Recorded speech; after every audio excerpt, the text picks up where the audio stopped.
here again for another week. We've got a special episode for you, and we've actually got a little bit of a prop for this episode. If you've seen the title, if you've seen the title of this episode, you know exactly what's coming. Mm-hmm. Oh yeah, I've already been sipping. I can't. You just edit in like a for me. I like to have class. I like to pour mine in a glass. Hell yeah. I'm bougie like that. You gotta like put the glass in the freezer too, so it's like double cold. Yeah, you know? yeah. But yeah, the theme today is beer. Beer. I'm a fan of beer. I like a lot of different stuff, but I'm definitely more of a craft beer person, which means I spend way too much money on beer, but that's okay. But you can you can taste it. You can taste the difference. I think beer is one of the few ones you can do that for. My hot take is that price will never guarantee the quality of wine, in my opinion. Yeah, absolutely not. I lost my job at a grocery store. I won't name which one because I don't want to dox my personal life too much. But his name is Joe. He's a traitor. No, that's actually not. That's a lie. That's a joke. Yeah, but on our way out, like, because they're closing the grocery store immediately, they weren't going to do like a fire sale or nothing, So we started bagging shit, grabbing stuff from the liquor department, and I grabbed like some pretty pricey wine, and it tasted worse than the cheaper wine that I stole.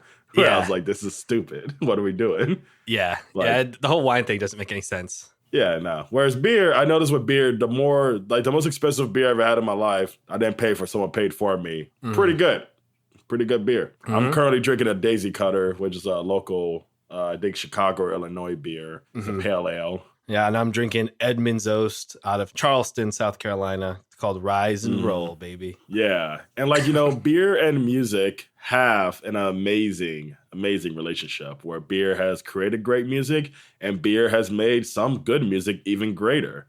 For me, it reminds me of seeing music live. Like usually I'll end up with a beer when I'm at a concert or whatever, so that smell, that feeling, that mouthfeel, the bubbles, it just reminds you of being in a bar listening to some tunes, Yeah, I ended up drinking Heineken for the first time in years yesterday at this concert because I only had like $6. I didn't feel like taking more money out of the ATM because it was a $4 fee, which is get it together, Metro. Get it together. Well, Metro doesn't control the ATM, but someone has to. Brennan Johnson, whoever has to, JB Pritzker, someone listening. Fix the ATM fees. But anyway, I ended up getting a Heineken. I don't like Heineken usually. I fucking hate Heineken, honestly. But it was the music and the beer that made it great, I feel like, Yeah. It was probably the best Heineken I ever had in my life. Nice. Yeah. So we got a couple great albums that match that theme. Coming up later, we'll be talking about Return to the 36 Chambers, the dirty version by Old Dirty Bastard of the legendary Wu-Tang Clan. Dirty. Oh, no. Oh, neighbor. Which Julius gave me the Old Dirty album, just to be clear. Yeah, I gave Danny the Wu-Tang album. If you see a picture of me, of course, this is the album I think of with beer. And I feel like you would say the same for the album we're starting off with, Biggest Hits by Johnny Paycheck, which is really awesome name.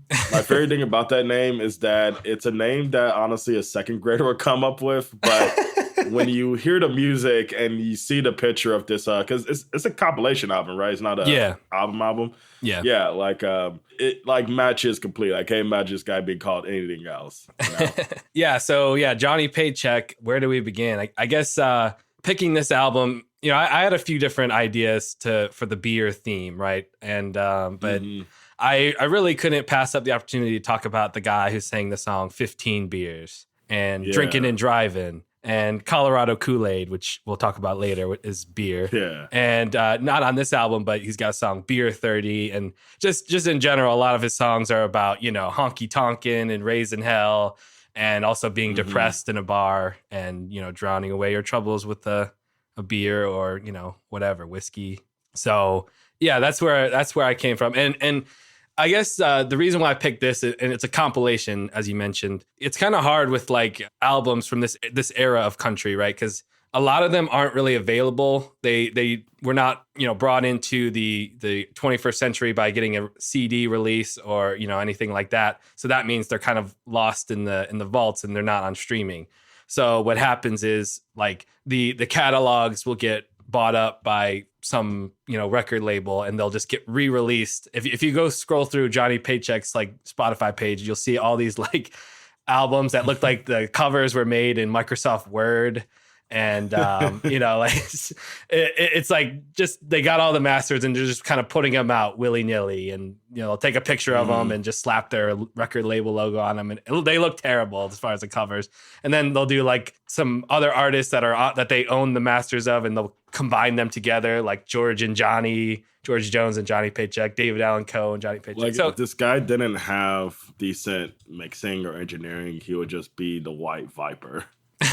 Who's Viper? So Viper is this very underground rapper who popularized through 4chan memes, where he had this cover of him as a sweaty man, where the album is called "Y'all Cowards Don't Even Smoke Crack," but y'all is spelled YOU. Was it a hyphen? Or apostrophe? Yeah. I'm already proving myself to be dumb about music and dumb about whatever part of learning that is. But anyway, apostrophe LL. No, you're not dumb about music. You bring the music knowledge, and I bring the grammar knowledge. That's what we bring to the table. That's what it's all about. Yeah. The good grammar music show. Yeah. But anyway, Viper, if you play any of his songs, it just sounds broken. It doesn't sound like it was made to be created properly. Right. And he became popular through this because like he led into this image where he released like over 1,000 albums. Like, it's intense how many albums he has. Your Spotify could crash by trying to bring up his full albums page. None of it's good. That's why I wouldn't have picked any of his for this, despite it does fit the intensity of what beer can do to someone for an album. But also, beyond his music being bad, he got arrested like 2 months ago because it turned out he had a woman trapped and locked in his basement. Oh, okay. I think I did hear about that, but I didn't know the person associated with it. Yeah, I know. Where it's always crazy when like a meme that would lead to that always ends up leading to that. Not that it would, but it's just more just like Viper has a woman locked in his basement. The guy who makes 1,000 albums a year. Really? Like, I'm sorry. Like, it's fucked up. Well, I'm glad the lady is out there and safe, and Viper's in jail where he belongs. But yeah, Jeez, that's what the covers are giving, though. Yeah. If you need a visual comparison. Yeah. So this compilation covers his Epic period, or when he was on the Epic record label. Which he was on Epic? Yeah. He signed there, I guess, probably in the early 70s. And the second song on this compilation, She's All I Got, that was his first kind of big hit. And it was the name of his first album on Epic. So we won't hear much of we won't hear any of the early stuff on this compilation, which is all really good too. But this is kind of the point where he's kind of leaned into the picture you see on the cover. He's got the bandana, the leather jacket. And around this time was also the whole outlaw country movement, with Willie and Waylon and stuff like that, which definitely he leaned into to kind of market himself because, he did have some issues in the past of like, I think he punched one of his military officers and was put in military jail for that. And, he's had some other legal troubles as well, like later on, because, he's one of those people that didn't handle fame very well. And which is kind of a very common thing in all genres of music, really. People kind of self-destruct once they get to a certain level of fame, and it doesn't stay that at that level. They kind of dip and stuff, and people, they turn to alcohol and drugs and stuff to kind of deal with that. And unfortunately, it ends up hurting their overall image, especially in the case with Johnny Paycheck, who had some at least one serious allegation that it never was convicted or anything like that. It was kind of dropped, but accusation of statutory rape of a 12-year-old girl. So he is the country Viper. Yeah, I guess so. But he also for the music though. He did do time for shooting someone that he claimed was in self-defense, but that was not accepted, and he ended up doing like, I don't know, I don't remember the exact number, but like he released early and stuff like that, of course, because he was white, I guess. I don't know. The paycheck came in. Yeah. I mean, I really like Johnny Paycheck's music for his kind of, fun, rebellious attitude. And I think that's kind of what ties these two artists together, Old Dirty Bastard and Johnny Paycheck, is that they are not afraid to stick it to the man and be that rebel spirit that, people like me, I don't do anything illegal ever. I'm afraid to. Yeah, But when I listen to artists like Johnny Paycheck and Old Dirty Bastard, I get to like live vicarious through them, in a certain way. So yeah, I mean, like, we are not lawbreakers here. 15 minutes ago, I said I stole some wine, but anyway, we are not lawbreakers here on the. We're not lawbreakers here on the Good Music Show. We're good, standing civilians who get treat to people experience well. that. We like to treat people well. We treat people well. Yeah, and we get to live this dangerous life through the music that we like. You know. Listening to this album, because I never heard of this guy before Danny recommended me this album. Have you at least heard Take This Job and Shove It, or no? Not even that? Yeah, I've heard that. Okay. Just making sure. But that's what I was about to say, is that like it's kind of surreal listening to an album that's doing this like style of music very genuine, because I know it mostly through like people lampooning it or just satirizing it, where it's kind of crazy hearing it as like the real deal and it not sounding that much different from the stuff that's mocking it. Because I mean, the quick one that comes to mind is Willard Walker Jr., where I'm sure he has maybe more recent targets that he's like aiming at, but it did come to mind with like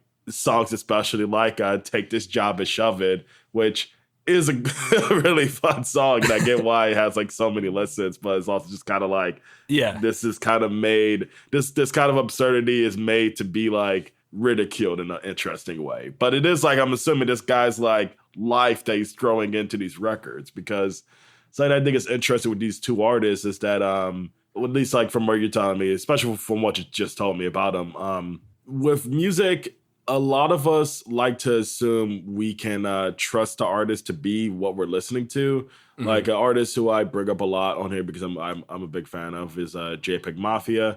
When we check out JPEG Mafia, he has like a tape called Communist Slow Jams. He has a song where he samples a cop getting shot to death and he makes it into a fucking crazy beat. He has all this like crazy leftist music and beliefs in it and stuff, and like, feminist like beliefs in his music, where you assume the guy himself must be a really inspiring a leftist that can inspire a revolution if he ever wanted to. And no, he's a guy who will take a picture of Kanye as soon as he gets the opportunity to.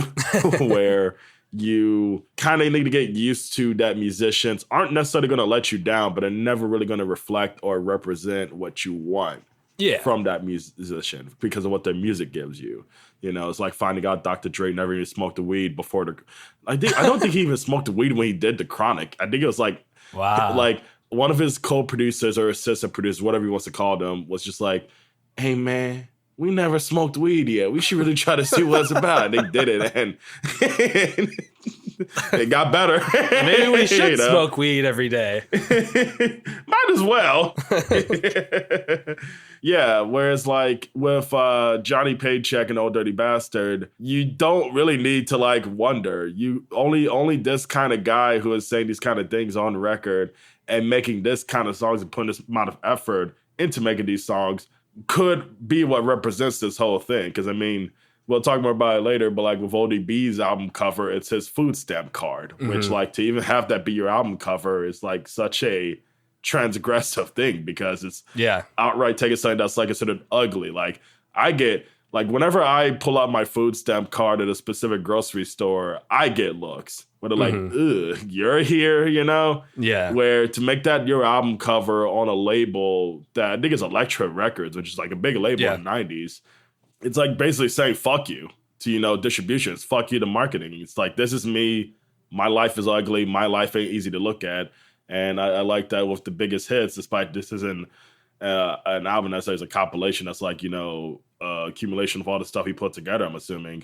You get that same vibe with the cover, that this is who he is when he ain't singing. He is like stuck to himself, reminiscing on the shit that he did the day before and hoping that he ain't going to do something worse the day after, despite he probably will. And I think the thing with, artists like these that are just kind of letting their like true selves come out in the records, right, is that it can get sloppy, which is not necessarily a bad thing. But, you know, like an artist like Dr. Dre, like you mentioned, like he's not smoking weed. He's going to make sure this beat is 100% in check. Like there's no flaws or whatever, you know? Yeah, he's a perfectionist. Exactly. So, yeah. But I guess the difference with Johnny Paycheck is that with Epic, we have a returning character from a previous episode, Billy Sherrill, who's the guy who not necessarily as an insult, just more as like an honest assessment of it, called the Redheaded Stranger. It sounded like a demo, right?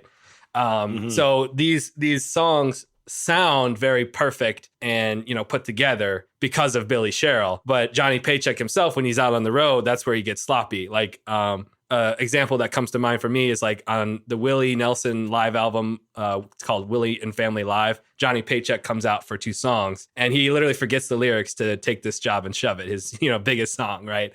For whatever reason, probably cocaine, you know. That was awesome.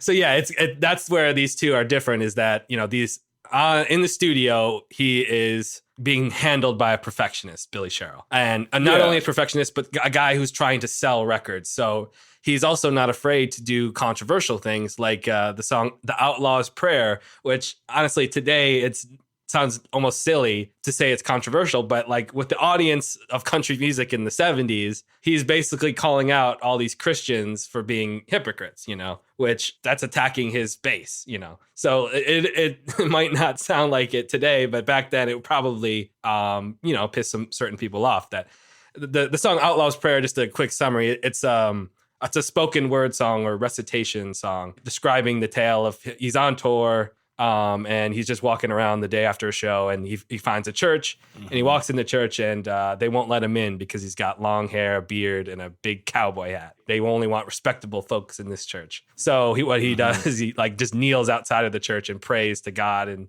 he's like, you know, I saw 2 girls in there at my show last night, and they were singing along to every word of my song, "Shove It," you know. So that's to me what makes him interesting, and he's got a song too that's like calling out the IRS.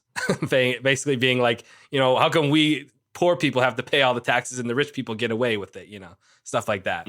So he's not afraid to make a statement. Like it's controversial, but like it's beliefs that honestly, if you had to throw to any of the side of the spectrum, it's like leftism, but he's really just there because he's a lower class man who's just pissed off of having to like kiss up to the upper class. Yeah, where exactly. I find that I really liked Outlaw's Prayer a lot. It's one of the songs I really liked from this thing because like it was him taking his like platform and taking his like perspective and like putting himself in a place of like, why the hell would I ever try to like get the validation I need from you guys when I have my own validation, right? When I have the Lord's validation because he has gifted me with an independence that none of you will ever be able to achieve, you know? Exactly. Where it's like a really cool track. What I think is fascinating though, I thought it was one, but it's kind of a different thing that I was wanting to bring up that doesn't do much with the music, but something that I'm always looking at because I don't know. I need to get diagnosed with something. But I always find it fascinating seeing like the numbers of plays or views the thing has, you know. And something I think is fascinating on this album is the differences in like plays throughout it. Because it's supposed to be the biggest hits. Like all of the songs should be like his biggest hits ever. You're right. But there's like 70 different biggest hits album compilations. So it's messed up. Take your pick. Yeah. Usually when an album has like, you know, songs that have like millions of listens and there's some that go as low as like, you know, a couple 10,000 or whatever, it's because that song, the latter song is like a skit or something, or something that people are constantly skipping. But no, there's all songs on here. And I was looking forward to listening to be like, oh, do the songs suck if they have less plays? But no, like there are songs that have less plays that are pretty fucking good. Like I think it's crazy that 15 Beers only has 69. Nice. Down some listens. You know? 69,996. It's what do you call it? Palindrome almost. It's almost palindrome. Yeah. And yeah, like I said, like the streaming stuff with country artists of this era it's all messed up. You know, who knows? Oh, is it like different versions like being uploaded, I guess? Because I'm guessing some of these cross over to other albums then or some shit. Yeah, right? yeah. Like I don't know how they count that because like sometimes a song is considered the same song across multiple different releases, and sometimes it's not. I don't think there's any organization with the Johnny Paycheck estate as far as getting this information on streaming, which that's okay, whatever. I just wish you could access the albums like physically, which is sometimes not the case. Some of the original releases are no longer in print, so they're probably super rare. But yeah, I think the thing with Johnny Paycheck is that he's a singles artist, right? And a lot of country artists that got as big as him in that time are singles artists. Their albums, they'll be named after the big hit, and then depending on how much you like the artist, they'll be fine to listen to. Like I've listened to his early Epic albums, like She's All I Got, Take This Job and Shove It, and 11 Months and 29 Days. Those are all albums as well as songs on this playlist, or on this compilation rather. And they're good, but they're just kind of filler, They're like they got to fill up an album and knock them all out in a day or whatever, and just put it out, that type of thing. So, and it's definitely something that causes a lot of artists like this to get under-regarded because like people, especially music listeners today, put an emphasis on like albums, which I mean, even we do. But we do it because more than ever, like if you're just an artist that is good for singles, but then you're like trying to prophesize yourself as one of the greats, it's like just a quick way to like dispel that. But like it's only become that way recently for that reason because singles are very confusing. Like a lot of things that are hit singles aren't even released as singles. They're just the top listened song off the album. You know what I mean? Like, for example, Like That by Future wasn't even meant to be the single. It doesn't even have a fucking video. But it's like somehow still going up against Taylor Swift's new album. Yeah, and I think people need a starting point, too, if they're going to get into a new artist. And when you have a messy Spotify page like this, that's how people are going to start a new artist. They're not going to go buy a bunch of things. They're going to go to Spotify and find whatever's the biggest. But like if you go to Johnny Paycheck's Spotify page, it's a mess and you have no idea where to start, other than like the essential compilation. Yeah, where it definitely took me a while to understand, but like with artists like this, the best case to really go for getting them is the greatest hits album, which I even suggested on the Sentimental Albums episode about Tupac, where some artists, they're at their best. You can really get a sense of who they are through a greatest hits album, which like I think this one gave me a great sense of what to expect of this guy. Yeah, and I think as far as like if I was creating a greatest hits album, this is pretty close to what I would pick. There's some I would leave off, and there were some I would add for sure. But the second side of it is definitely 5 classics for me. I'd say the main one that I would get rid of is Yesterday's News Just Hit Home Today. His voice isn't super strong in that one. It's a little slower. And it's off a Merle Haggard tribute album, which is also the same album where the first song comes from, which is actually great. Yeah. I Can't Hold Myself in Line. That song slaps. So, okay, just to kind of give your general thoughts, I was mainly curious on like, how do you feel about the overall sound of this album? Because I was kind of worried. I'm like, it is kind of corny sounding. It's very well produced and almost like kind of cartoonish with some of the instrument choices they use and stuff. But how did you feel about it? Like, give your honest take. I can handle it. Yeah, I mean, like it's not my favorite album you've given me. Like, I definitely have like songs that I think are a lot more boring than the ones I do like. But there are songs, and a lot of it is because of what you just said, which I kind of was going into earlier, is that it's weird to listen to an album like this that is like genuinely presented, but unfortunately my perspective has been poisoned by all the parodies that I've experienced before even getting to this one. Yeah. It's like watching Scream when all you watch for your whole life is Scary Movie 1 and 2. Like your Ghostface is Bugs Bunny. He's not really a terrifying creature to you. Despite Scream itself is still a funny movie, but I would not never fucking watch Scream for that reason. Yeah. Anyway, now everyone's gonna be saying, you gotta watch Scream. No. Anyway. I do generally like this album where there's like lyrics that I find fascinating, especially since like, we're talking about beer and how the beer relates to it and what beer can have in terms of like long-term consequences, where the hit song She's All I Got I find fascinating because I wanted to ask you, what do you think the friend is? Oh, because throughout the song, he's telling you like the friend like did not take her, Yeah, I think it's kind of like a Jolene situation where the narrator is talking to his friend, And, yeah, but like I wanted like not to turn to I was an English minor, but I feel like the friend is a metaphor. Oh yeah, for what? Yeah, God. Ooh. Or hell, maybe try this. Beer. Oh, Oh, okay. Yeah. I was about to say I think you're overthinking it, but then you said the beer thing. I don't think he's getting. No, you got it. I don't think he's getting cucked. I think he's sorry. I think he's doing it to himself because like the way he's like pleading to his friend, it sounds like such an intense thing where for me it felt silly to take it serious at first until I started like thinking of it in that mindset, you know, of like what backgrounds does this guy have, what demons does this guy have that could be taking it from him? Because with Jolene, it is like, you know, it's all there to take very literal. It's a very literal song. Yeah. Whereas here I feel like it's kind of fun to take it if you want to like add some like interpretation to the lyrics, since like they're vague enough to like give you that. Because with Jolene, you got a name. Whereas here the friend has no name. The friend is just the friend he keeps referring to, you know? Yeah, no, he never gets into the friend or who the friend is. So yeah, that's totally, especially when like he talks about like how she relates to his like need to drink as well. Mm-hmm. Like she's my water when I need to drink. She's the thirst thought in my mind each time I try to think. Yeah, you know? Yeah, I do like how the it's very simple in the chorus, but like the verses they really bring the heat. Like she could kiss the ground in the wintertime and make the flowers grow. You know, I always love that particular line. Yeah. Where like, because like the reason why I wanted to talk about that is that like it's really the writing that like saves this thing for me a lot. Where I really love when the writing gets very like, and vague isn't the word, but like being open to interpretation if you want to like have the listener have it that way, or just being as blunt as take this job and shove it, you know? Yeah, I think vague or you know simple. I think the thing that always grabs me. It's like when it's like this is like it's kind of laying it out on the line. The writers, I want to shout out the writers of She's All I've Got. So this song, it was originally recorded by a gospel / R&B singer named Freddie North. And it was written by two guys, Gary U.S. Bonds, who I don't know a whole lot about, but I know he's worked with Bruce Springsteen in the E Street Band and you know, Little Steven.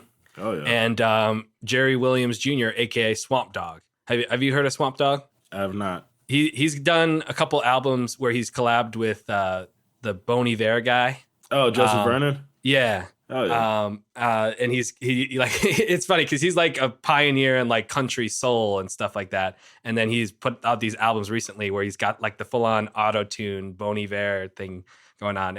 I haven't listened to them in full, but I think it's cool that he's like completely changing styles. And he has a couple of good songs off his most recent album, including a re-recording of She's All I Got, the song he wrote. So definitely cool. He's also got an album coming up this year called Black Grass, where he's doing bluegrass, but it's a black band doing it. So, you know, I think that's going to be definitely one I'm going to check out. Oh, they're all black? Yeah, yes. Yeah, all three of those guys, Freddie North and Gary U.S. Bonds and Swamp Dogg. So, of course, the white guy gets the hit on the song. Oh, because I was like, did a white man just say this black man's like, yo, black grass? No. Yeah. Okay. Yeah. So these are guys that aren't in the Nashville establishment that made this song possible. How about that? So, wow, I had no idea. That's cool. Yeah. Man. Black folk, man. We really do everything. Yeah, I mean, this song really gave Johnny Paycheck his career, to be honest. Like, because, you know, he did some stuff. Like, so a little bit of background on him. His real name is Donald Little or Don't Lytle. tell me that. Donald Trump. So he came up. He was in Ray Price's band at the same time as Willie Nelson was in Ray Price's band, who's Ray Price is a great. He invented a whole style of country on his own. He was also in George Jones's band, singing backups. And he started his career going by Donnie Young, but eventually was inspired to change his name by a boxer. And that's where he got the Johnny Paycheck name. And one of his big songs that he wrote, he's not necessarily known as a writer. In fact, I don't think he maybe co-wrote one of the songs in this compilation, but other than that, everything else is written by someone else.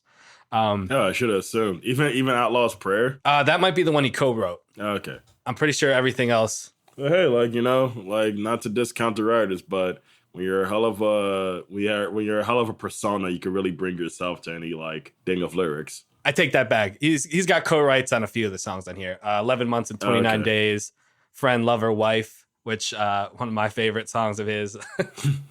That's my favorite of this album. I love that song. Good. I'm glad you love that because it has the probably best line of maybe all country music history. Well, I've said this already, but with Willie Nelson, but this is the ironic best line in country history. I wear jeans, she wears silk. I like beer, and she likes milk. Basically talking about his wife is an angel, never does anything wrong. And he likes dirty jokes and drinking beer and partying, and they get together and they're the perfect couple. So great song. She's the damnedest thing that's ever walked into my life. She's a friend. She's a love. She's my wife. Tell her about my wife. Something yours too. And she's the damnest thing. Damnest thing. Yeah. To ever walk in this life. I love that. I really love. I love a good simp song, and he sells the shit out of it. Yeah. In this joint. Where I was gonna say, whenever I get married, this is a song I will force my wife to hear at karaoke. Good, yeah. Everyone, if you're married out there, play this song for your wife and dance around to it because it's funky too. Like it's got some disco and like got a funk good groove. Inspiration. The like harmonica that comes in to like help drive the pacing and the verses. That shit is so good. Like like that's probably the one I like the most. Like especially musically because. It's like I said, like a lot of the songs here, even the ones I like, they have like that sound that unfortunately is so lampooned where it's tough to like take its on its own context. Exactly. Yeah, no, I totally understand that. And that's why I like a lot of the songs on here because they are, like you said they're written genuinely, which is probably true. But I just think listening to them in today's context, just you can't help but laugh at them, especially Drinking and Driving. Which is about drinking and driving that woman off of my mind. And it's a funny turn of phrase, but the song actually talks about him filling up his gas tank and going for a drive to get the woman off his mind. $5 worth of regular, $3 worth of wine. I like the idea of like going to a gas station and filling up your tank and with like $5, and then like there's a wine dispenser too where you can get $3 worth of wine just into a random cup. It's the same thing as like a big gulp. Like they have like the fucking dispensers of wine. Like you press the button and the wine comes out. Yeah. It's so gross. Yeah. So we talked about his background a little bit. One of his I think I was saying that one of his songs that he wrote early on that's kind of like a country music standard is Apartment Number 9, which is a great song with a great version by Tammy Wynette. Yeah, I mentioned his troubles with the law, which, it's always kind of weird to see like country fans. You know about Morgan Wallen, right? Yeah, of course. Okay. I never heard a song of his still. I only heard maybe 10 seconds of one, but I mean, he's kind of the biggest artist in country right now. And what before this year, everyone kept saying there was a lot of headlines of like, there has not been one rap song in the top 10 Billboard Hot 100 this year. Is this mean rap is dead? Which the dumbest thing about that whole thing to me was that Doja Cat had a song in the top 10. SZA had a song in the top 10. A lot of like women who had raps in their songs were in the top 10 that year. It was just there was no man who had the number one song that year. At least to my knowledge. I don't remember. I never bothered checking again. But they kept saying, we think it's because Morgan Wallen and the fat guy who did the Fast Car cover. Sorry. He does nothing wrong with him. He's a nice guy. But anyway. Yeah. Which I like that. I like that Fast Car cover. I mean, I like the original. Yeah, no, it's great. It is a good cover. I'm just mean for no reason. Yeah, but they're saying him and Morgan Wallen being number one the whole year is like country's gonna take rap off the pedestal. Despite it's back to normal again, baby. All it took was a fake beef. Yeah, but yeah. So like Morgan Wallen he's like one of the biggest artists in country music right now, and fans of the same music that I like will be like, Morgan Wallen isn't a real outlaw. Look at all these real outlaws. Johnny Paycheck shot a guy. They also didn't mention, they don't like to mention that he was accused of statutory rape, but whatever. And they're like, this guy, he robbed a bank. This guy shot a guy. It's like, why do you have to like compare them that way? Like, I mean, first of all, Morgan Wallen has been arrested more times than anyone I can remember in pop music. He just threw a chair off a 3-story building. got arrested for that. We used to have this issue a lot with rap where people would be like, man, he ain't no real gangster. He ain't got no criminal record. And I'm like, it's well, a mugshot don't come with a beat. So that's why I don't give a fuck if you got a criminal record or not. Like, it's just, these weird things that people feel like they have to prove for the artist they like, when it's like, the music is right there. Just talk about that. Engage with that. Just talk about that. But, it's whatever. And so, but Johnny Paycheck, I mean, he did lean into that outlaw, obviously with the song Outlaw's Prayer. It's pretty obvious. But yeah, he that was his image. And that's kind of where he got this popularity. And, for better or worse, there's a lot of downsides. And his behavior really tanked his career and reputation in a lot of ways. But he also, did some good with it. Take this job and shove it. He went on a picket line for coal miners. There were some workers that were striking, and he showed up, and he held up a sign with his song "Take This Job and Shove It" in support of the coal miners that were striking. Oh, really?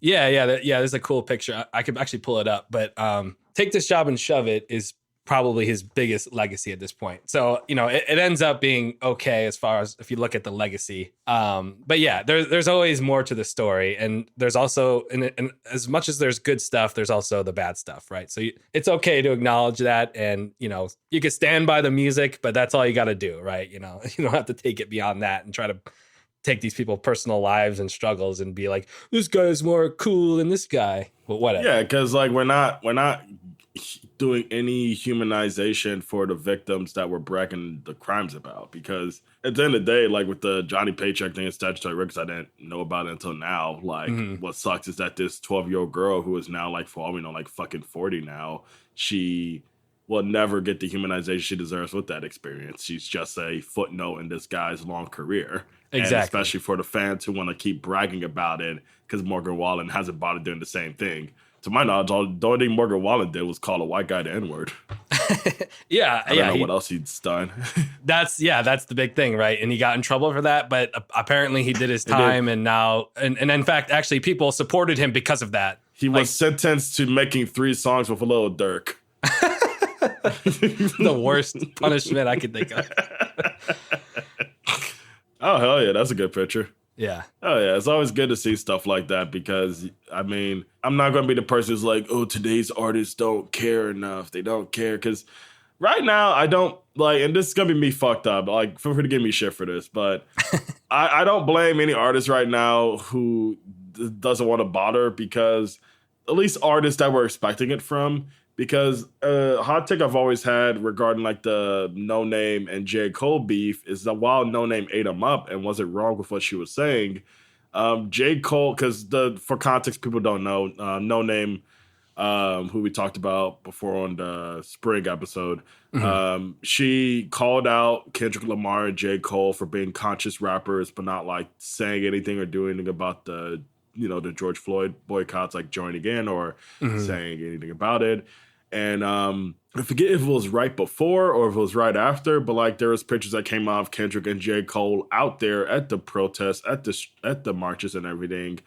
But because they didn't go up and do a speech or do a whole concert and stuff, it didn't make headlines. No one gave a shit, So especially because it was a pandemic, they were wearing masks. Where artists can express that kind of thing, but you have to make it a whole photo shoot, whereas it becomes less about the thing and it becomes more about the celebrity endorsing the movement and whatever that can do for it. Where sure, Kendrick could have done a stage photo shoot, not a stage photo shoot, because I don't know if the photo I just saw of Johnny Paycheck was staged or not, but if you look it up, it has incredible composition. Which is why I'm this is not a, I'm willing to bet 15 beers that this photo is not staged. But what was it? But no, you have to do a whole stage thing. You have to do a whole concert, whereas you can't just go and support as an individual. Where celebrities who are trying their hardest to maintain their humanity and individuality, I can't blame them for wanting to step out of that, because I feel especially if you listen to Kendrick's music, especially.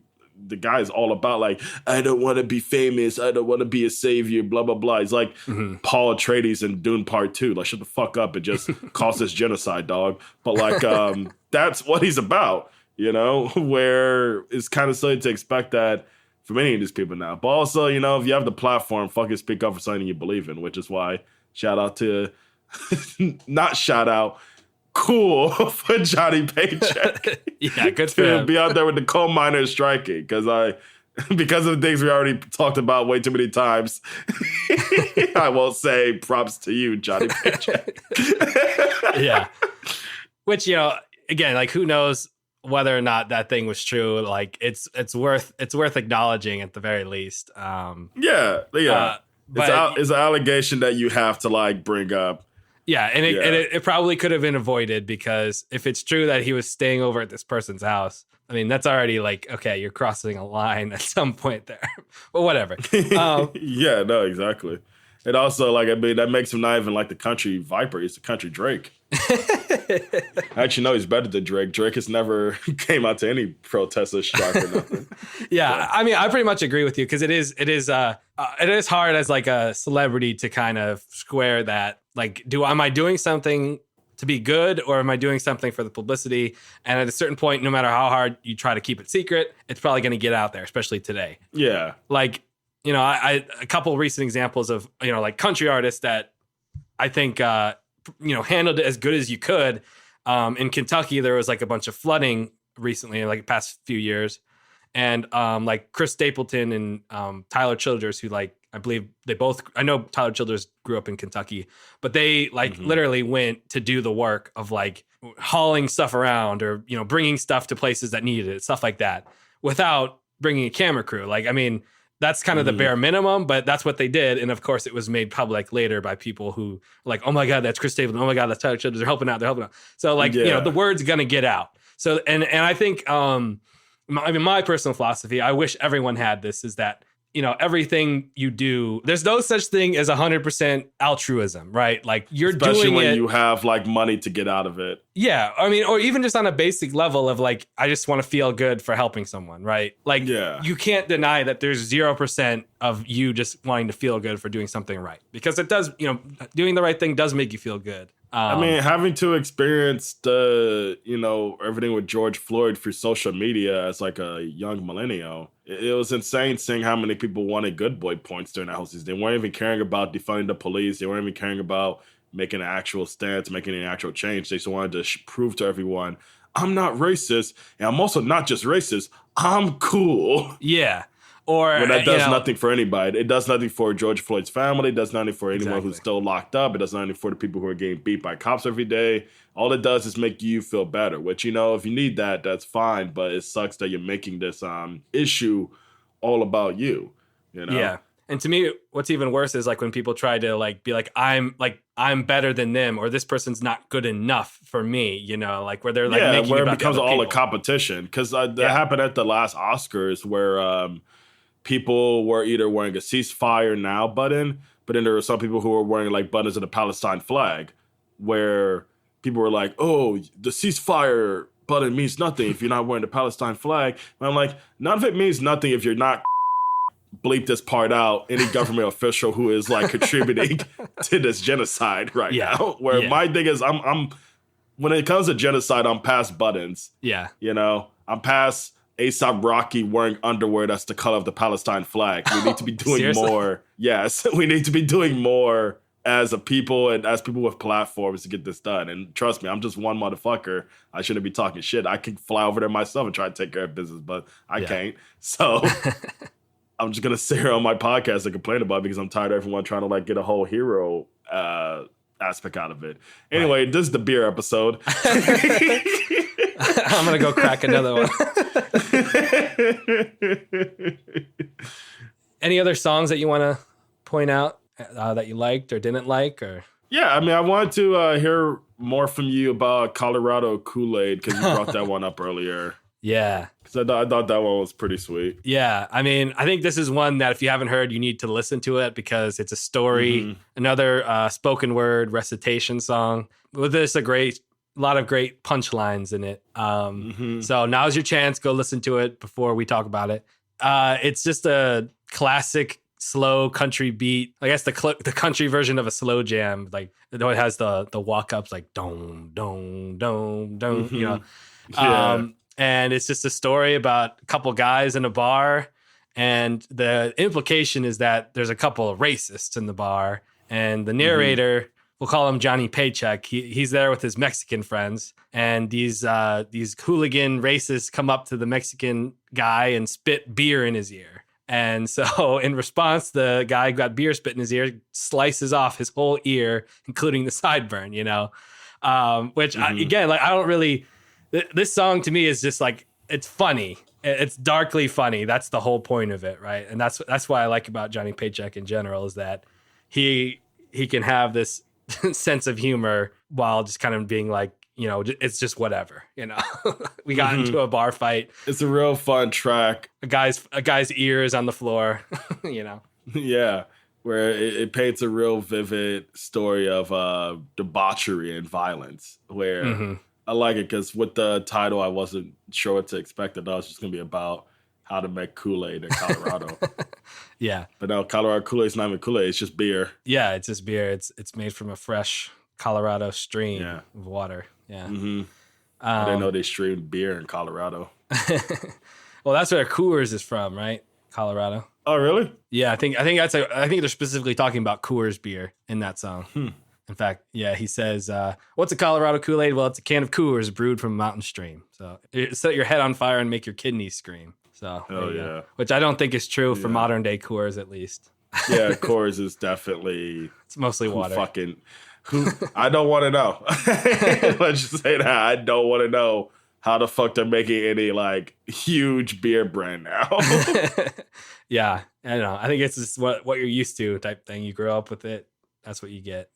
We should go back to "I Can't Hold Myself in Line," which is it's a cool song. Like, I think it definitely gives off the energy. Like, so Johnny Paycheck did the tribute to Merle Haggard's song to Merle Haggard, doing Merle Haggard songs, and used Merle Haggard's backing band to record it.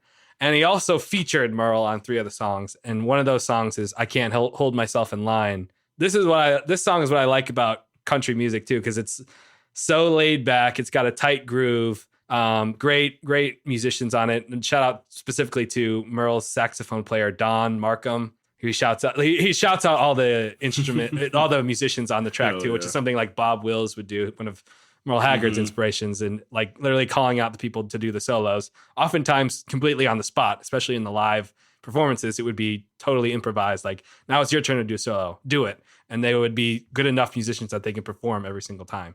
So a lot of people talk about the instruments, what makes country music country, right? Which is a silly discussion, because oftentimes they'll say fiddle if there's not a fiddle in the song, it's not country, which is obviously not true. If there's not a steel guitar in there, it's not country, which is not true. But I think the underrepresented... I say the less high school degrees in the room, the more it's country.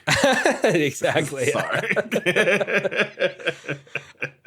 I like the harmonica one. Obviously, that's a huge part of the Willie Nelson sound, but harmonica is all over this Johnny Paycheck compilation. Yeah. And then when Merle Haggard brought out a saxophone player, that became like a star feature of the songs of that era.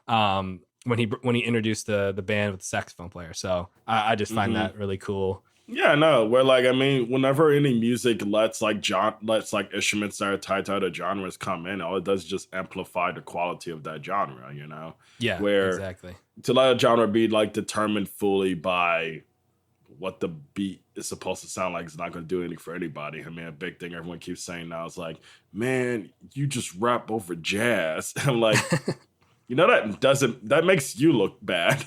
The fact that you have a problem with that. Exactly. Yeah, like why not? Just like rap is rapping. Motherfucker can rap over a Taylor Swift acoustic guitar for all I care. Like, if it's rap, it's rap, If a guy's talking about his buddy's ear getting cut off, that's country. Yeah, that's right. Yeah, I don't care if he's playing a tuba. And then 11 Months and 29 Days, which I mentioned earlier, is another one of my favorites. That just the classic blues riff with the honky tonk piano and the great line, "Keep the Lone Star cold and the dance floor hot while I'm gone." I was going to ask this earlier, what kind of beer do you think Johnny Paycheck would come back as? Do you think it's Lone Star? Yeah, I think we need to bring back Lone Star being like a national thing. I think it still exists in Texas, but that's the only place you can get it. So yeah, he should come back as Lone Star and then bring it to the whole country and be Matthew McConaughey in True Detective, where he was carving up the cans. Because I'm pretty sure it was Lone Star, and that was the beer he was drinking Lone Star. Yeah, because I had a buddy in film school who wanted to try Lone Star just because of that show, and I'm just like, that's so stupid. Yeah, that's stupid. I want to try it because of Johnny Paycheck. I love Russ so much. I'm gonna pretend to join a gang of neo-Nazis and then get through a very long gunfight that I barely survived. Yeah, and drive while hallucinating. I'm gonna tell a woman to kill herself because Russ did it. I'm gonna fuck my best friend's wife because Russ did it. You know, like, it's stupid. Don't do anything because someone else did. But more because of the musician, like, you know, Johnny Paycheck, Lone Star. Like, I mean, I'll be real. Like, I feel like a lot of people, we were already talking about earlier, Dr. Dre, like, ironically, despite not smoking much weed, a lot of people start smoking weed because of him, you know? Yeah. Where people discover their vices through the music they like. And it's no surprise that country lovers love beer because, you know, that's where a lot of that comes from, I'm assuming. Yeah, definitely. I have one last thing, but it's really more just a dumb joke. But like, I can relate to it's a song we already talked a bunch about, which is why I feel bad that I don't have too much to say about the album. But like, no, that's okay. Because I listened to it twice. That's why I'm like, why don't I have anything to say? It's very like you drink beer and listen to it, you kind of get it. Yeah, it's kind of turn your brain off music. I mean, we've talked about a lot of deep, layered albums so far, and I think I needed to bring something loose to the table. You know. Yeah, it's okay. There's not much to say about it. It's just good or okay or bad. There's three choices. Yeah, but I can relate to the sentiment of take this job and shove it a lot because if Alona ever dumped me, I would quit so many things. Yeah, a lot of things. Because like I think it's funny that like it starts off with this girl leaving. I'm like, yeah, that's awesome. Yeah, which it is kind of funny that it was used as like a pro striking worker song because it's really just about a girl, you know. That's the main part of the song. It's like these guys have no hoes, but they got strikes. So this is this song. Yeah. Yeah, but no, it's a solid record, and I'm happy to know of another like iconic figure in this like world of music, and it very much is an album you could drink beer to, where you got touch tunes at your bar. Put on a Johnny Paycheck song and see the bar get even loose and see everyone buy each other around or something. Yeah. I would advocate, if depending on how much time you got, this record's only 33 minutes or so, I think. Yeah, it's a quick listen. Yeah, quick listen, but just any compilation is going to be good. Any playlist that features his songs. One song I want to shout out in particular is Satin Sheets, which is a great cheating song. It's not about the narrator cheating. It's about the woman that he's with is cheating on her rich husband. And the rich husband is like not really there for her in every way that she needs, if you know what I'm saying. So she comes to him. Yeah. You know where to find my door, and I know what you're pining for. So and there's a great line there. It's like how you once told me I was good for nothing, but I guess I'm good for something after all because you keep coming to my door for some down low loving. So another great song by him. That I forgot about that one because like it came on. I had like autoplay running for a minute after my first listen. That one came on. I like that one a lot. Yeah, that's a good one. But yeah, that's Johnny Paycheck. So we can transition over to ODB. Return to the 36 Chambers. I drank 15 beers. That's a whole lot. One night when you try. I'm gonna edit that in throughout the episode. Like someone who can't wait to listen to the old dirty bastard portion of the episode. Take my change in tears and drink my 15 beers. Yeah, so this is Return to the 36 Chambers. It is a one of the most unique albums to ever like exist in hip hop, to ever exist honestly in music. Like there's not that many intro albums that gets released on a major label like Elektra that you could ever imagine that sounds like this. And you may be like, Julius, what's with all the hyperbole? It's just an album by a guy named Old Dirty Bastard. But when you look at the whole world around this album, the making of it, what's on it, and the success of it, you're going to understand because like it's an album that's full of like so much obscenity, so much explicit content, so much just ridiculousness. There's rap verses that just end because the guy got exhausted. There's rap verses that are repeated because he didn't have another verse to rap that day. Yeah. There are production tricks that are there just because he needed to get the fucking single out. There's a lot of insane things that, you know, would be common on, you know, the Bandcamp album of the week, but for an album that like was, you know, right after a huge hit for the Wu-Tang Clan, like Tikal by Method Man, you would never expect that they would give him this much freedom to let an album like this come out, which thankfully is due to like, you know, Dante Ross, who's this amazing A&R who worked with Elektra, who got Old Dirty Bastard his record deal, which I'm just shouting him out because he just did a great season of what had happened was with Open Mike Ego, who's this underground rapper that does a show basically about like, well, interviewing a rap legend about their experiences of like things they witnessed and stuff. And he has a great episode where he just talks about the making of this album alone. And it's like some of the most entertaining like stories I've ever heard on a podcast, because there's just so much to the enigma that is Old Dirty Bastard and his debut album. But yeah, so why did I pick it for beer? It's an album that feels like you need to drink beer to really come closer to its meaning, because it's to be sober and to try to like deal with it. I saw like I was reading like some music reviews, and I saw like one guy gave it 1 star out of 5, and his first immediate complaints from the painfully overlong and unfunny intro. I just think just off the jump, that is so fucking insane. This is like the greatest intro ever. Yeah. It is funny because it is kind of like a litmus test of like, okay, if you like this, you can continue. If you don't, this is where we say our goodbyes, you know? It's the best advertisement for the album. Because like you'll really know if you find this funny. You'll know if you like how they're making it funny. Because like something that Danny's been referencing him since we started recording this episode is like you hear RZA just yelling like from the back of wherever the recording studio is, where it's an album that like, I mean, everyone has this with like a movie, I'm sure, of like you watch something like Lord of the Rings, Two Towers, and you're just like, how the fuck did they make this? How did they get all these people on this CGI set? I'm like this with this album, where I'm just like, how did this come together and still be such a smooth, well put together project? Like, you don't ever feel like he's dropping the ball of making this thing work, because like there's a lot of experimental rap albums that like there's more bad experimental rap albums than there are good ones. That's a hot take I'll stick to, because there are way too many rappers and there's way too many rappers who want to experiment. For example, something like Yeezus, like that's my favorite album ever. Even I'll say there's like certain missteps that are just clear due to the fact that Kanye, who even he is connected to ODB in a way, because ODB beat him by like a whole decade of interrupting an award show to make a point. Yeah. Where like even that album has missteps that I feel like an Old Dirty Bastard would have never even contemplated. I mean, if Old Dirty Bastard made Yeezus, it would be 4 hours long and there'd be 2 rap verses. The rest would just be him just groaning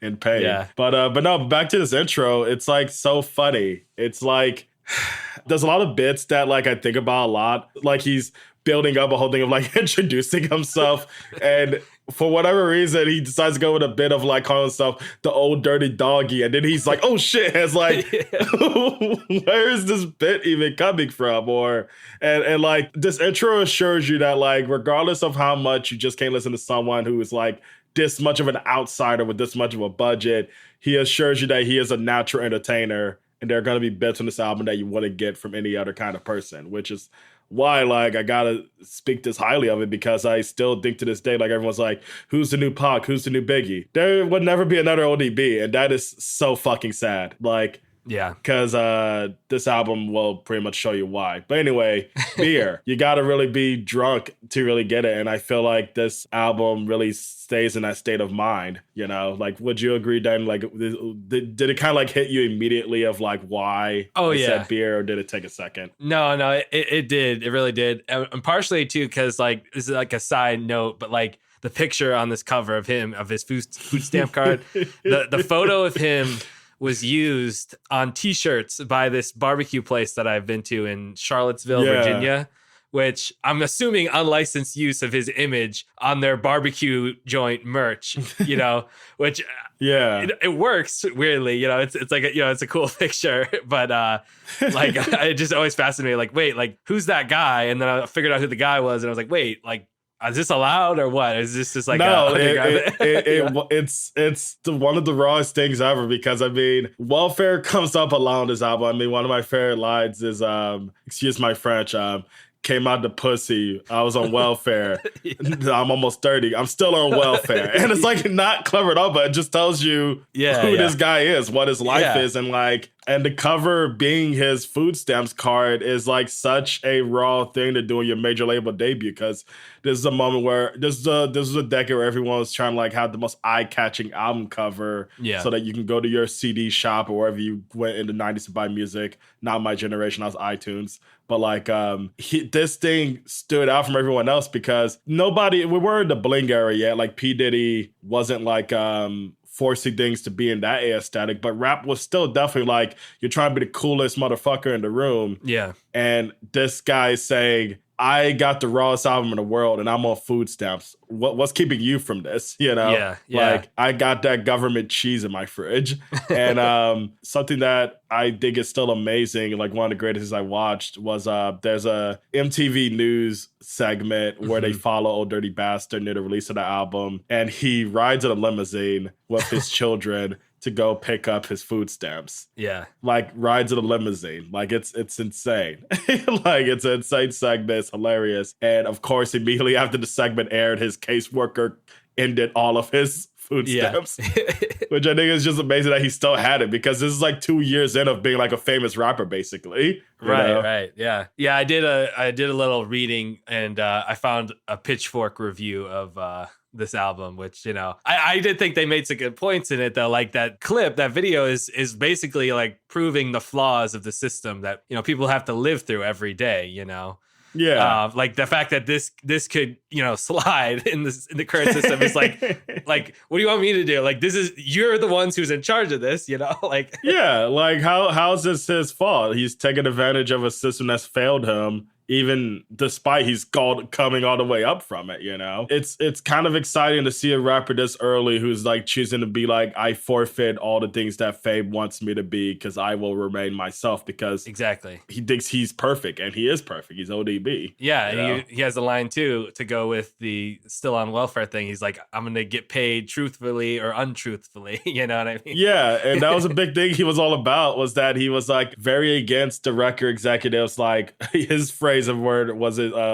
puppeterizing, which I don't know if I even said it right, but puppeterizing, make him a puppet. Yeah. And it's kind of a miracle that this album was able to come out so much in his vision. I mean, I think this is like maybe still the craziest album to be nominated for Best Rap Album at the Grammys, because it was nominated for that? Yeah, it was nominated for Best Rap Album at the Grammys. The first Wu-Tang album. It was the first Wu-Tang album, I think. Wow. I think it might be the only one, actually. I don't remember, but it's one of the few Wu-Tang albums that get nominated for the Grammys, which shows just how huge and untouchable ODB was, but also just how undeniable he was to the public still. Where, like, I mean, I'm sure most old white people probably checked this album out. It's just like, oh, it's like the tap dancing I used to watch in those movies as a kid. When it's like, he's doing something that is so insane. It's like kind of watching a stereotype fold in on itself where it becomes brilliant.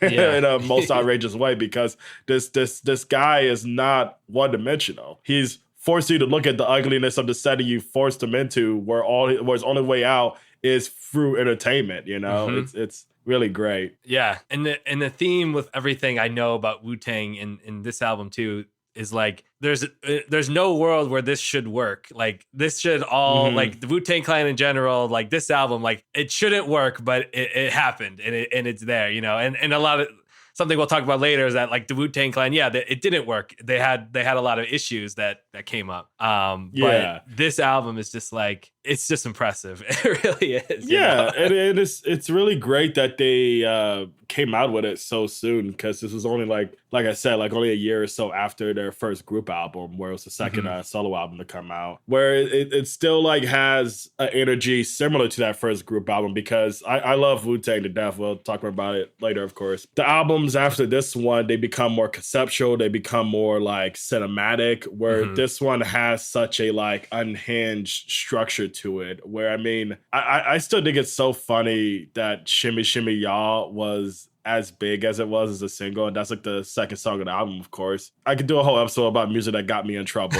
as a kid, but like Shimmy Shimmy Y'all was no exception, because when I was when I was bored in class, I would just start mumbling like, "Ooh, baby, I like it raw," which no idea what the fuck that even means. I just liked the way that sounded. It was just so crazy the way he was vocalizing it, where, you know, you don't really realize until you're older that this is like one of the few and only hit songs to just explicitly be about, I don't care about STDs, I want that. I want whatever you have, which similar to the album, this part is going to be very like jumping all over the place, but like, but it reminds me of like one of my favorite lines is also on Rawhide, when he says, imagine getting shot up with old dirty insulin. You bound to catch AIDS or something. Not saying I got it, but nigga, if I got it, you got it. Chug is just, what are we even talking about?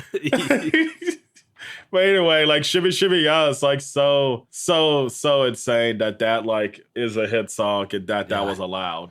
It's such a great unhinged, because like it's the real intro of the album, like, because the intro is very much trying to sell you on a record you already chose to play. And I remember like something that always like confused me, which I don't know if I ever got confirmed, because I heard like several different accounts of why it's the way it is, because something you'll notice is that Shimmy Shimmy Y'all just has the same verse as his first and second verse.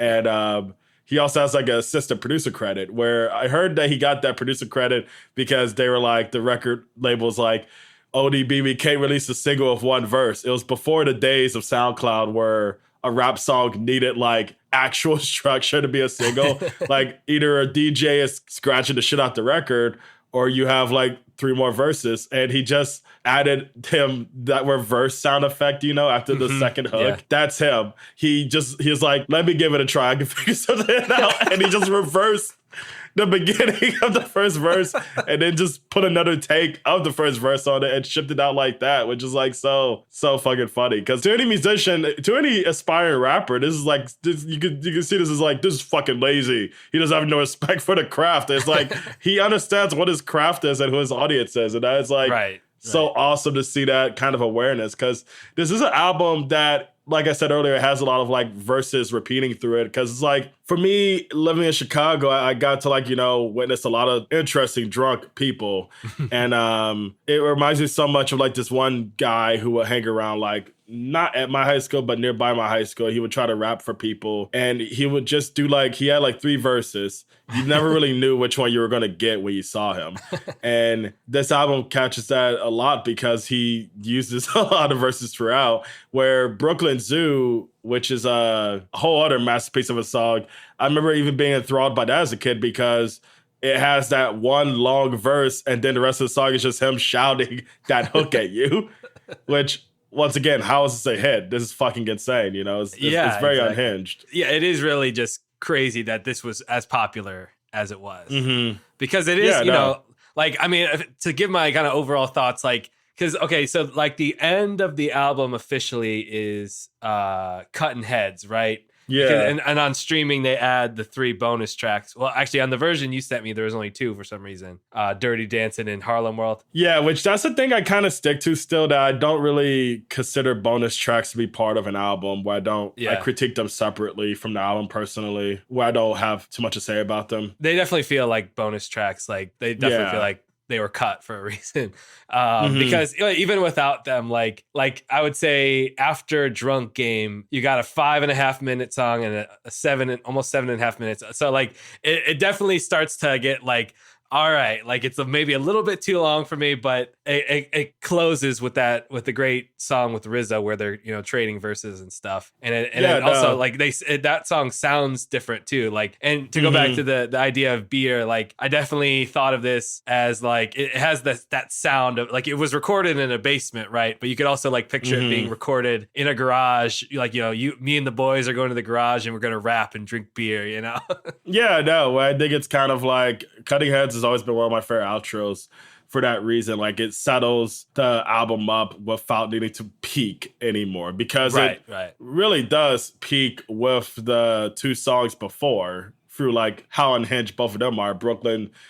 I just realized they're both sequels. Brooklyn Zoo 2 and Protect Your Neck 2 to Zoo. Yeah. Brooklyn Zoo 2, I remember even when I first heard it as a child, I was just I just didn't know you could do that with a rap song. That like you could just like have Ghostface Killah rap his ass off, which Ghostface Killah is like, I think the only guy on this album besides Jizza and the other guys, I forget the name of the group that's on Protect Your Neck to the Zoo, but he's the only guy who's trying to like match ODB's energy of like unhinged, which just great guys for playing with him like that. But it's just crazy to hear this song just turn into what feels like his attempt of like making something as abstract as like Revolution 9. Like it just jumps from like outtake to field recording to field recording. I feel like the only thing I really asked RZA about if I ever met RZA is like, so what's going on there? Like, why did that happen? Because I can't really find that much info on why Brooklyn Zoo, because there's no reason for it to be a 7-minute, 20-second track, but they made it that way for whatever reason. It's like kind of like it's playing a joke on the success of the first version of it, you know? No, yo, check this out. Check the joint. This is strictly for the radio. Yo, I just want all y'all to know the reason why I curse because my mama and my daddy, they grew up cursing. So please respect my style. Please. I'll grab the mic and I will damage you. Cause the whole stamina. Oh, shit. I'll grab the mic and I will damage you. Cause the whole stamina. Here comes the medical examiner. One verse, then you out of the it literally has like a greatest like a recap of the album. Like, oh, remember these great bits that we just heard on the album a few minutes ago? You know, like they go into I have it pulled up: Damage, Baby Come On, Brooklyn Zoo, and Drunk Game, and The Stomp. Like all those songs are just played a little bit just to be like, hey, remember this? No, like it's the memories floating back to the surface where it's really. It just like it's moments like that where I'm just like, this is not just a guy fucking around. Like he is an artist, you know. And Protect Your Neck to the Zoo is just, there's so many songs that I feel like fever dreams, but this song I feel like the scariest music video you could make for this song is just filming them record their verses on this, because they all sound like they have a knife to the microphone. It's such an intense track, and it's intense for no reason, really, too, because like when you check out the Richard Protect Your Neck, it's a classic Wu-Tang Posse, because it's just all the guys doing their verses, showing their different styles. There's not really that much diversity of style in Protect Your Neck to the Zoo. It's just ODB and like his little brothers who are as unhinged as him. It's like a guy showing off his army of henchmen. It's great. Yeah. And I have to shout out my favorite name ever is Shorty Shitstain. Oh, that's like, so good. This is such a great name. I mean, all the names are great. Like Prodigal Son with 2 N's and U for son rather than son. Zookeeper with a U, not 2 O's. Yeah. There's just a guy called 12 O'Clock, which is awesome. Yeah. Like it's so great, the names in Wu-Tang. But yeah, I really like the production all over this is really good and consistent with what you would expect from RZA. Yeah. Which he has like a couple other, I think like the first one to really have like a lot of affiliates show up on it. Like Fourth Disciple is here with True Master, who like, if you listen to a lot of like later Wu-Tang records, when RZA like does less of the production, they pretty much take up where he left off, and they get like some really insane beats of their own. Because I remember even being shocked that RZA had nothing to do with the original Brooklyn Zoo. Oh, wow. Yeah, and that it was like more ODB found the sample and then True Master chopped it up. Where like it kind of like shows that ODB had like a musical side of him, not just like musical, but like a side of him that wanted to be tapped into the production, which like the guy's ahead of the game. I mean, on this album alone, but like his second album, which is titled "Nigga Please," which is such a funny album title to follow this up with, because you even in 1999 you can't advertise that. But like Pharrell is all over that album, and it was before him and the Neptunes even became like big producers, where I think that's such like an interesting connection. It just shows like ODB was that tapped in of that kind of like innovative like sound and stuff. Yeah, that is pretty cool. But yeah, so like, okay, as far as this album, we can go over the specific other tracks that we haven't talked about yet. But the intro is really like almost like an artist statement, or like more just like just like displays his personality fully, because you have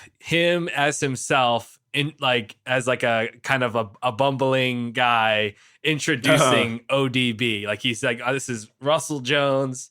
And then he messes up a few times. He calls him James Brown, and then he's like, "Old dirty bastard," and old dirty bastard comes out to applause, and then he's like, you know, serious, and then all of a sudden he starts crying because he got gonorrhea, and then he had to kill the woman that gave him gonorrhea, even though he only knew her for 10 minutes. And it's really just like you're thinking, where is this going? And that being where it ends up is just like one of the craziest things ever. And it's not even like the craziest thing he says on the album, too. Yeah, no, it's just the constant build up to momentum and where it lands at. All over the album is just fully here on this intro. Yeah. Because I cry tears every time when he like gets to just end up like saying, balls. Yeah. It's so good. And just like check out the album. It's banging. We already know. I love that RZA brings it home with I forget what it's called, but like the martial arts movie sample at the end of like just being like, just remind this is Wu-Tang. Yeah.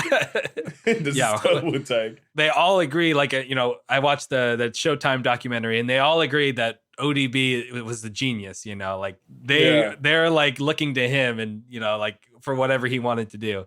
And something that I love personally is just, he wants to be a crooner, you know, he wants to be able to sing like, you know, he even shouts out like Millie Jackson and Patti LaBelle on the album. And I've seen interview clips of him shouting those people out too. And, but yeah, he's constantly like just performing, because like for whatever reason, not to analyze or anything, this person who's complex and supposedly diagnosed with schizophrenia. So he went through a lot of struggles, but at the end of the day, like his goal was to entertain, to make you laugh, and, you know, also to rap, you know, insanely well. And and I'm glad you brought up like his mention of vocalists, because his vocals can be like, I think that's what makes his delivery so interesting, is you have no idea if he's going to jump from a rap to just like airing a whole vocal out for a line. Yeah. Where it's always just like, you're always left on the edge of your seat to see where the hell a line is really going to end. And I feel like a song that I could really talk all day about is Don't You Know? Because there's so much in that song. Like, it's a lot. I mean, he's basically like kind of confessing that he may have been molested, which like, once again, beer album. And like it's a song that's complex, because it's like, I don't think I even heard anyone talk about molestation to that extent since Kendrick's last album, which is like damn near 20 years between of like of a rapper on a major label, you know what I mean? And like and the thing is, Don't You Know doesn't even portray it as like, well, it portrays it as horror. The song itself is horrific, but like it's brought in a way where the song chooses to end. It's kind of like you realize more than ever this guy is so gone that he's just throwing out these like experiences that have made him and shaped him into the person that he is. And Don't You Know just like has that nightmarish mind just all throughout of it, you know. It's a song that like I was obsessed with for a while. Yeah, and I assume you're talking about his last verse. Yeah. So from what I could tell, I know there's a video of RZA performing that like before Wu-Tang or before their first album, but I'm pretty sure GZA wrote it. Yeah, no, that's true. I don't know why I even went to that, because I kind of forgot that. Like, yeah, GZA and RZA, which, I mean, it's basically all but confirmed ODB's dead, so we can't really get him to confirm or not. And would he confirm it? They wrote a lot of like the verses on this album, because Damage, which has GZA on it, you can hear GZA like rapping it as a solo song in like old concert recordings too. Mm-hmm. There's a clip in even for like his for ODB's later album. I'm not sure which one, but it's the one he did after he got out of jail. There's footage of RZA and him kind of like RZA's writing for him for this album, and ODB's kind of like, well, no, I don't like that, you know, like that type of thing. So I don't think he was ashamed of the fact that, you know, like he would rap other people's verses. I think maybe even they wrote those for him to do, because they're like, oh, this would be perfect for him, you know, like. Yeah, no, like they very much brought them to him as like gifts. And I feel like with the way he brings this like verse to life on Don't You Know, it like really brings a humanity to it. I'm sure even RZA would have a hard time of bringing on. Because Don't You Know reminds me a lot of another song that it feels like a fever dream of like how it deals with trauma. Have you listened to the first Wu-Tang album yet? Into the Wu-Tang? Yeah, I'm pretty sure I've listened to the whole thing. Do you remember the song Tears of with RZA and Ghostface?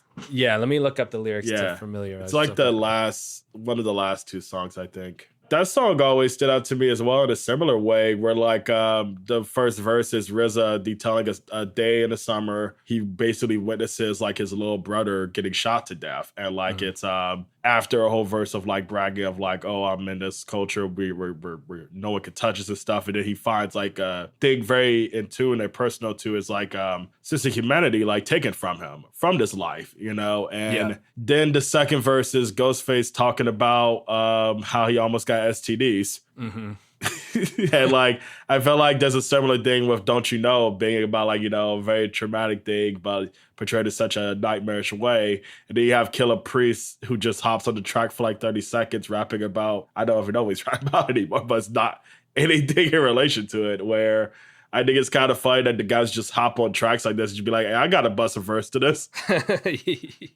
I can't relate, but I got something to say. A lot of the stuff on there, it's very you really don't even know what to say when you hear it, you know.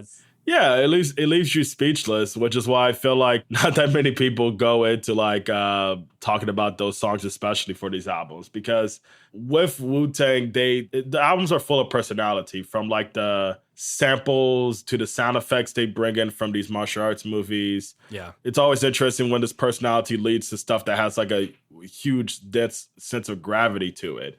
Where and it happens throughout a lot of their albums. Like, I mean, Impossible is a song that is like enormous in terms of like what it's trying to deal with by the Wu-Tang Clan, but like it's also on the whole album of Wu-Tang Forever, where like these songs are all there, they're all doing serious stuff, where it's always interesting seeing like members of this group deal with like stuff that feels like it has a lot more emotional weight to the energy, rather than them just trying to like generate that energy into a song, if that makes sense. Yeah, and as far as what I know, like they had a lot of terrible things going around them that led to these things that they were rapping about. So yeah, of course that's gonna come through, and it's not all fun, you know. It's not all like fun party stuff. Yeah, no. And what was it? Going Down is such an insane track.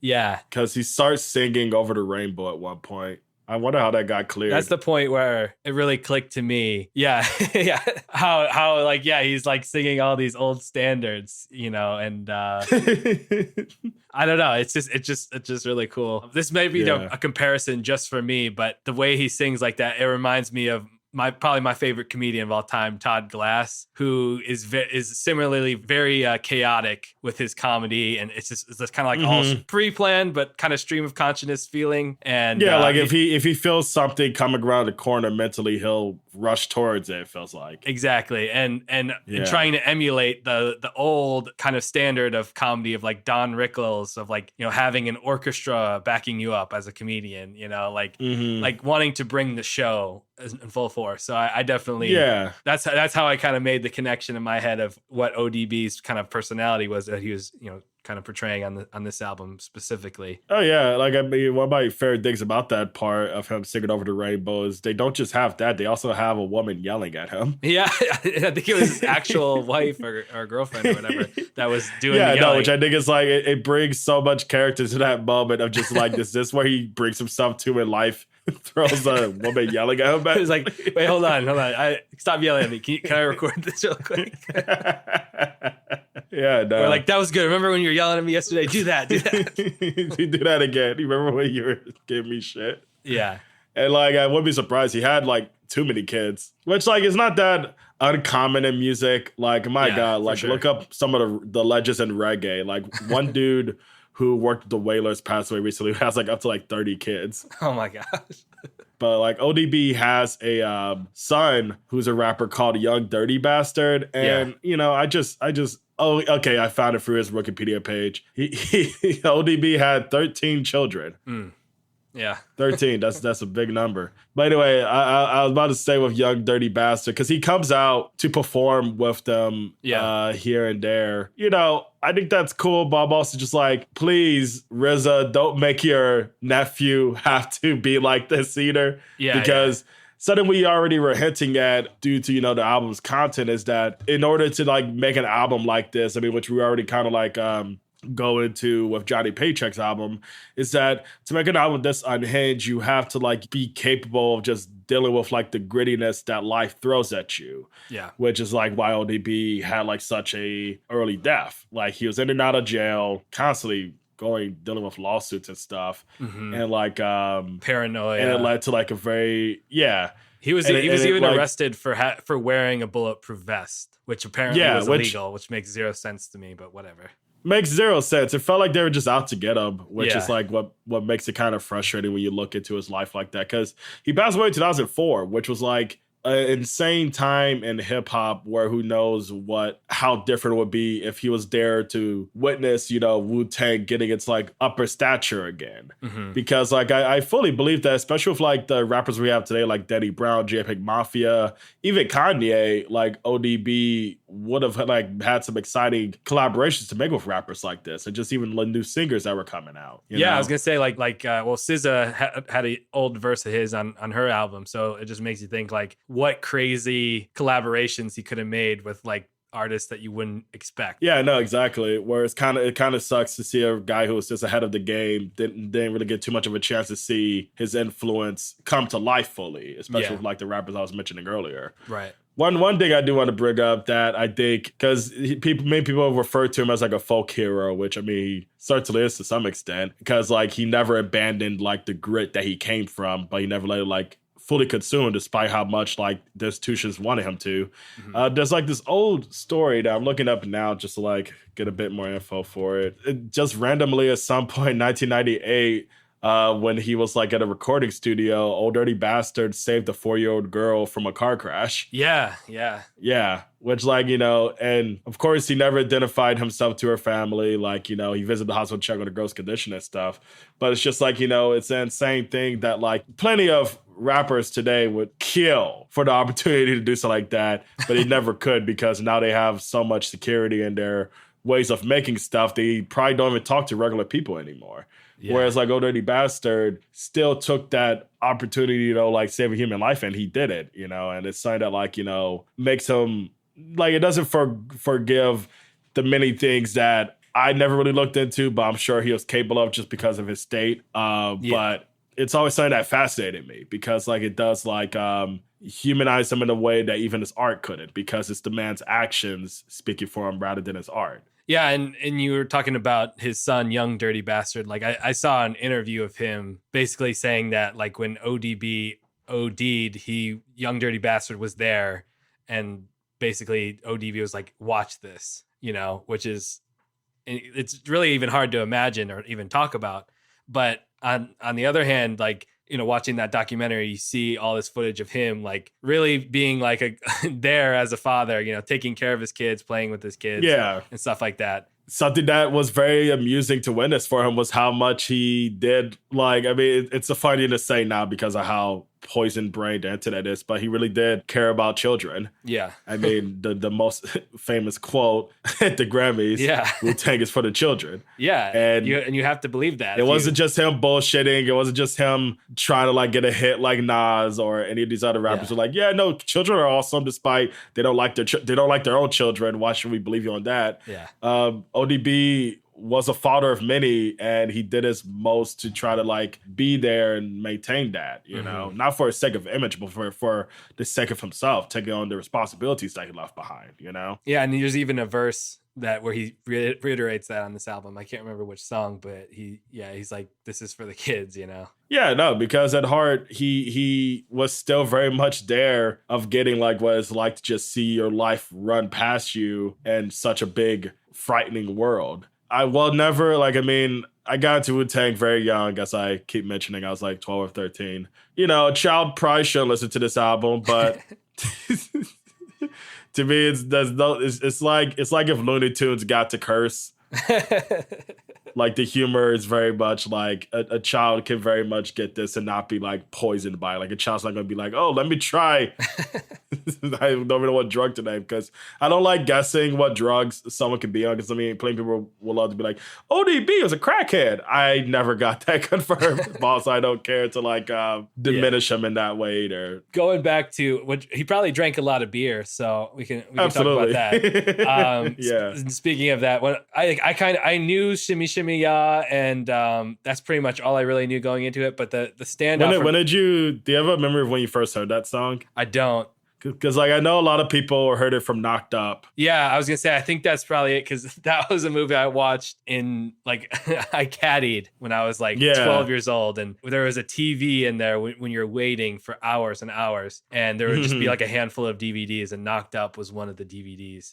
So that's probably where I heard it, but I had no idea what I was hearing, or I don't even remember. I know it's on the DVD menu for that movie. I found that out later. Oh, sick. I didn't know that. I didn't have that one on DVD. So I'm sure, assuming it needle drops in there at some point, but I don't remember which part. Oh, yeah, it's the opening. Because I remember, I already knew it by the time I watched Knocked Up. I remember just thinking, like, wow, that's so cool. Like, I mean, he was already giving this as a big single for a major studio album, but, like, Knocked Up was the, like, first Seth Rogen movie where it's just kind of funny. Just made people who forgot about him. It's now like it's immortalized even more now, you know? But the standout for me was definitely Rawhide, which I really love how it's got this slow and sluggish feel to it that it makes you, it honestly feels like they drank 15 beers and then, you know, made the beat, you know, because it's like. This is that Wu-Tang shit.